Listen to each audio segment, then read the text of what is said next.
وزیر اعظم خان صاحب کو، ہمارے سیاسی قائدین اور کارکنوں کو پولیٹیکلی وکٹمائز کیے. یہ کیسز پولیٹیکل وکٹمائزیشن کے ہیں، یہ کیسز تحریک انصاف سے وزیر اعظم خان سے وفاداری نبھانے کے ہیں. اور میرا یہ خیال ہے کہ ہمارے جتنے لوگوں کو، مطلب میں علی بھائی کی بات کو یا آگے بڑھاتے ہوئے صرف اتنا کہوں گی، کیا امپریشن جائے گا پاکستان کا باہر کہ آپ کا اپوزیشن لیڈر کو دہشت گردی عدالت نے 10 سال کے لیے سزا دی ہے. بالکل اسی طرح سے آپ کے ڈپٹی پارلیمانی لیڈر کو اور ایک ہمارے ایم این اے کو اور سینیٹر کو آپ کی دہشت گردی کی عدالتیں دہشت گرد ڈکلیئر کر رہی ہیں.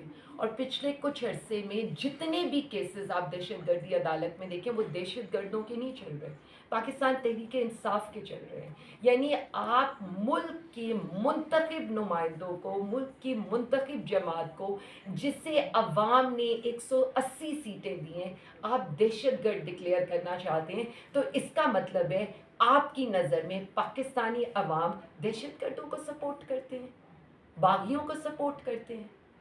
دیکھیں آپ پاکستان کا کیا امیج دینے جا رہے ہیں، اور کیا ان ساری سزاؤں کے بعد فیٹف کا کیا حال ہوگا، ان ساری سزاؤں کے بعد جی ایس پی سٹیٹس کا کیا حال ہوگا، ان ساری جو سزاؤں کے بعد ہائیبرڈ نظام پر آپ جو شادیانے بجا رہے ہیں، اس ملک میں ڈیموکریسی کا کیا حال ہوگا. صرف ایک ہائیبرڈ نظام کو سپورٹ دینے کے لیے 26ویں ترمیم لائی گئی، اس کے بعد عدالتوں کا پیک اپ ہوا، اور اس کے بعد پاکستان تحریک انصاف کو کرش کرنے کی آپ کوشش کر رہے ہیں. اور اس کے اندر ایک اور عنصر شامل ہے. ابھی تو صرف خان صاحب نے یہ کہا تھا کہ 5 اگست کو تحریک پیک پر ہوگی، کوئی ایسی اور اناؤنسمنٹ نہیں ہوئی تھی، تو آپ اتنی سزاؤں پر آ گئے. اس کا مطلب ہے کہ ابھی بھی ایک لیڈر، ایک پارٹی سے خوف ہے.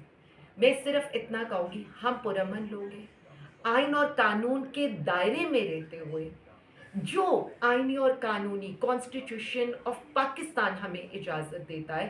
ظاہر ہے عدالتوں کے دروازے آپ نے ہم پر بند کر دیے. اور اس میں ایک اور بات کی ایڈیشن کر دوں جو آپ سب کے لیے امپورٹنٹ ہے، وہ یہ ہے کہ 9 مئی کے کیسز میں جو خان صاحب کی لاہور ہائی کورٹ کی بیل خارج کی گئی ہے، اس کے بعد سے 3 ہفتے گزرنے کے باوجود ان کے وکالت نامے ہمارے وکلا کو سائن نہیں کروانے دیے جا رہے.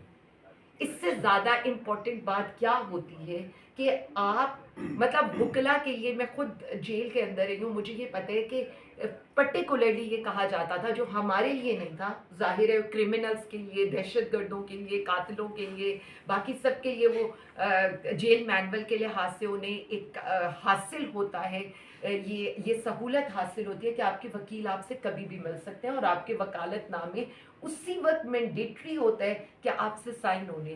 لیکن 3 ہفتے ہو گئے ہیں، آپ نے وہ وکالت نامے نہیں سائن ہونے دیے. اس بات کا مطلب یہ ہے کہ آپ فیصلہ کر چکے ہیں کہ آپ نے وزیر اعظم خان صاحب کو اور باقی لوگوں کو جیل میں رکھنا ہے.